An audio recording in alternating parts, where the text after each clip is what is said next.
Selon toi, la méthode traditionnelle ne convient pas? Ah non, je suis persuadée, parce que la méthode traditionnelle, il faut que tous les enfants aient envie de savoir la même chose en même temps. C'est-à-dire que je me suis aperçue très vite que, en ayant des CP puis des CE1, qu'on apprenait par exemple quelque chose au CE1,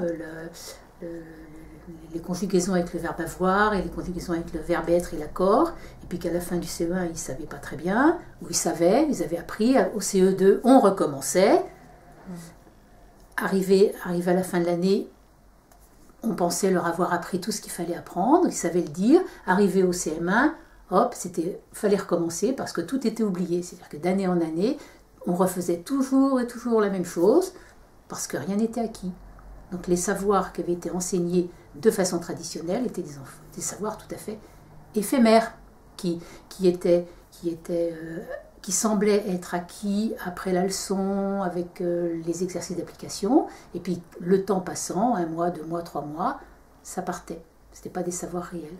Donc je me suis penchée sur la question comment est-ce qu'un enfant apprend et qu'est-ce qui fait qu'un enfant retient et apprend.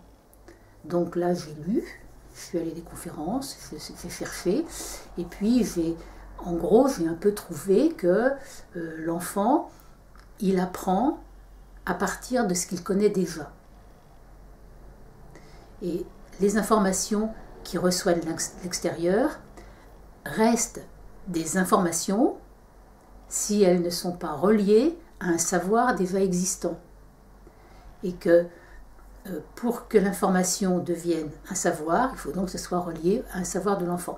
Ce savoir existant, on ne peut pas le deviner comme ça. Il faut que l'enfant puisse l'exprimer. D'où la nécessité de faire en sorte de mettre l'enfant le plus possible dans des situations d'expression, création, de façon à ce qu'ils puissent exprimer leur représentation mentale initiale.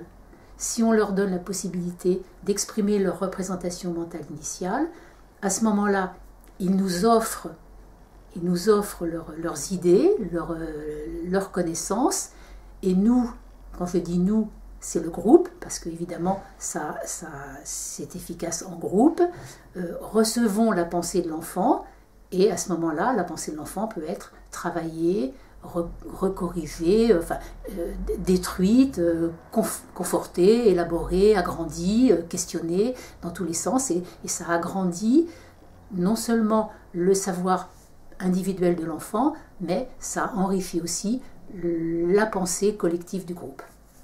Mais comment faire pour que le groupe se fasse? Parce que... Alors le groupe se construit avec le temps, en fait. Le maître ayant sa part à donner, évidemment grande. C'est-à-dire quand il entend une réflexion d'un enfant, une pensée d'un enfant ou un questionnement d'enfant, il doit réagir, pas en lui disant tu as raison, tu n'as pas raison, tu as tort, tais-toi, c'est pas comme ça, non, t'as pas trouvé la bonne réponse, en lui disant mais en fait, pourquoi tu dis ça? Comment tu le sais, toi? Et qu'est-ce qui te fait dire ça? Et à ce moment-là, l'enfant est obligé de réfléchir pour expliquer pourquoi il a dit ça. Et en fait, en réfléchissant, non seulement il nous offre, c'est-à-dire il offre au groupe une explication, mais il se la donne aussi à lui-même. Ce qui fait que ça enrichit sa connaissance. Et cette connaissance qu'il a évacuée, comme ça, qu'il a donnée au groupe, fait cadeau au groupe, le groupe en fait ce qu'elle veut après. Hein, en fait ce qu'il veut, pardon. Il la détruit, il la triture, il la modifie, etc. Voilà. Le point important pour que les représentations mentales initiales s'évacuent, c'est de mettre l'enfant en situation d'expression-création.